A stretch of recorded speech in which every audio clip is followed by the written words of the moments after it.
We're going to continue with the unit circle. This time, instead of just working with the first quadrant, we're going to work with all four quadrants. With the first quadrant, we're going to be working specifically with 30 degrees. So we're going to draw our triangle, just like what we did last time. And we're going to put 30 degrees. And remember, the hypotenuse is always 1. The 30-degree side is always half of the hypotenuse, so it's 1/2. And the 60-degree side is rad 3 times 1/2, so it's rad 3 over 2. So this right here is quadrant 1. If you remember, sine is opposite over hypotenuse. So opposite over hypotenuse, whenever we divide something by 1, it stays the same. So it's 1/2. One thing we're going to notice is that whenever we find our y side, it's always going to be equal to the sine of the angle. Because the hypotenuse is 1, that means y over 1 is just y. In the same way, when we're solving for cosine, cosine is always going to be our x value because it's our adjacent side over our hypotenuse. And our hypotenuse is just 1. So what we have is rad 3 over 2. Tangent's a little bit more difficult because tangent is our opposite side over our adjacent side. So what we have is 1/2 divided by rad 3 over 2. Whenever we divide, we multiply by our reciprocal. 2's cancel, and we get 1 over rad 3, which when we rationalize it, gives us rad 3 over 3. So our tangent is rad 3 over 3. Now, for our next triangle, we're going to look in the second quadrant. Now, when we're trying to figure it out, we see 150. We always start at 0. We go to our line. This is 150 degrees. That means our reference triangle would have to be 30 in order for it to make 180 degrees. With the 30, what we have is 1/2 because our radius is 1. And what we have is rad 3 over 2 for our adjacent side. Remember, sine is opposite over hypotenuse, so it stays as 1/2. Now, one thing that you're going to notice is that the x value is on the left-hand side, so this is technically negative. So that means that our cosine is negative rad 3 over 2 because it's on the left-hand side of the x-axis. Now, if we look at our tangent, it's going to be our opposite over our adjacent. Notice that the numbers are the same, but we have a negative, so that means when we divide a positive and a negative, that gives us a negative. Let's look at the third quadrant. With the third quadrant, we're going to draw our triangle. You're going to see that 210, we start at 0. We go all the way to 180. Now, if this is 180, that means 210 is 30 more. This is why, once again, it's a 30-degree triangle.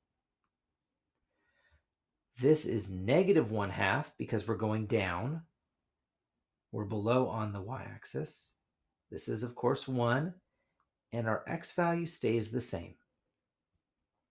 So our sine is negative 1/2 this time. Our cosine stays the same, negative rad 3 over 2.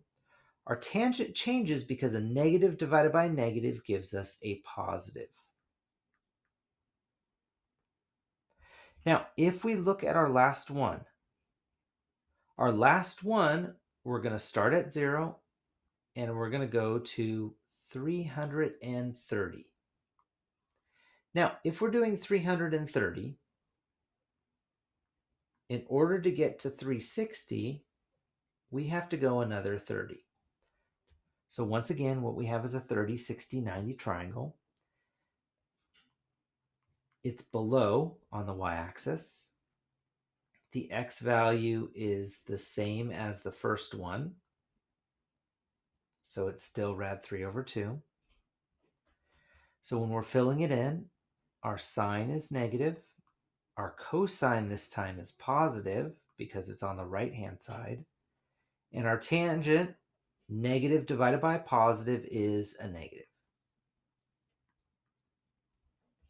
So that right there is how we do a 30, 60, 90 triangle. The 45, 45, 90 is going to be the same. Let's look at a few examples. If we're looking at 225, what we're going to do is we're going to draw our coordinate system. We start at 0 and we go to 225.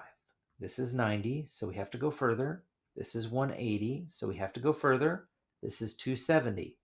We know that 225 is in between 180 and 270, so we draw our triangle in the third quadrant. This is a 45, 45, 90. Our radius is 1. We have negative rad 2 over 2.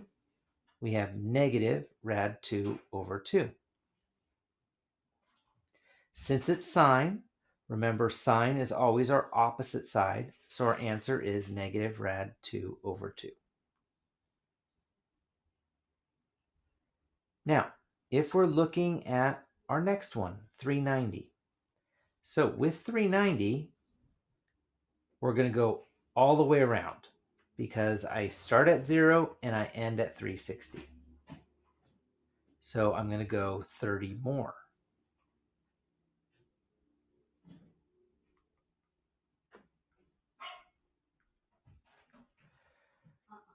Cosine is adjacent over hypotenuse, so that means that it's rad 3 over 2.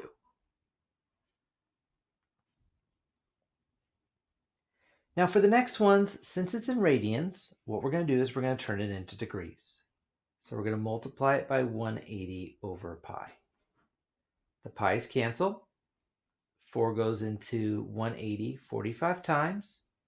3 times 45 is 135. So we're finding the tangent of 135.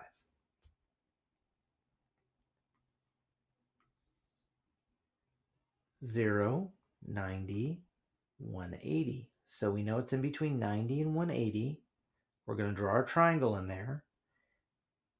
This right here is 135.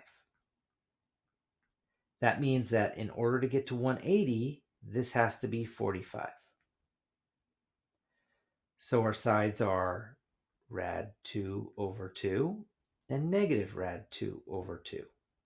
Since it's tangent, tangent is our opposite over our adjacent. Notice that those two values are the same, but one is positive and one is negative.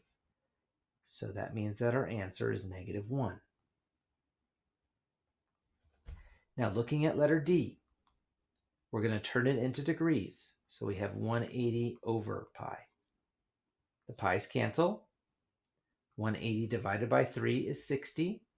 5 times 60 is 300. So we're trying to find the sine of 300.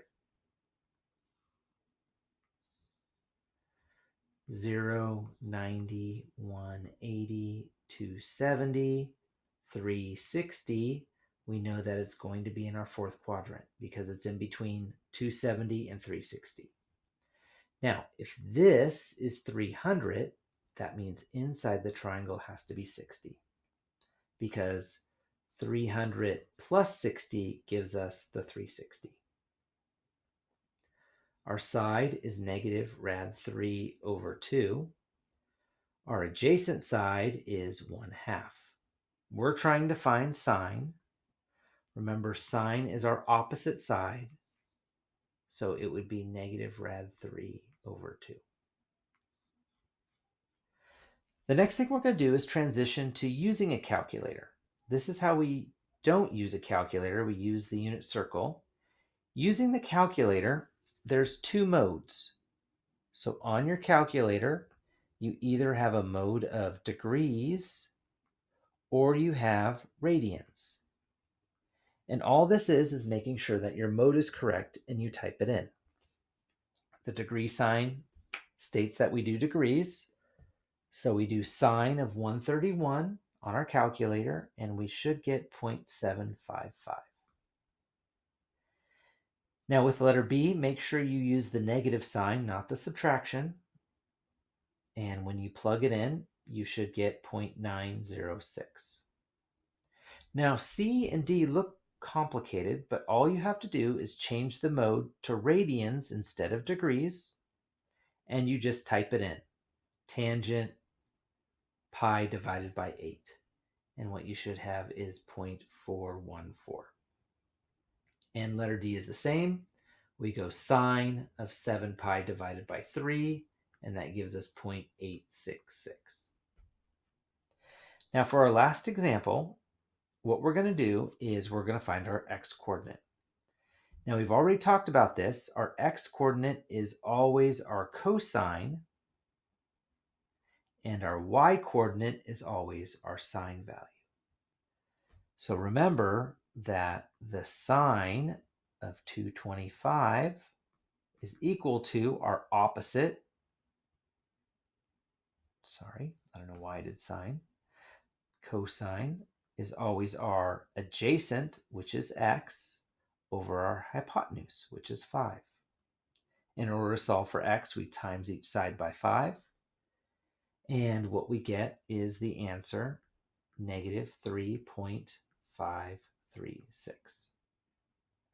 In the same way, when we're finding our y-coordinate, we use sine. So we do sine of 1.25. Be real careful here because it's in radians. So we want to switch over the mode in our calculator to radians. Our sine is our opposite, which is our y value, over our hypotenuse, which isn't 1, it's 3, because it tells us it's 3. We times each side by 3. We get y equals 3 sine of 1.25, and our answer is 2.847.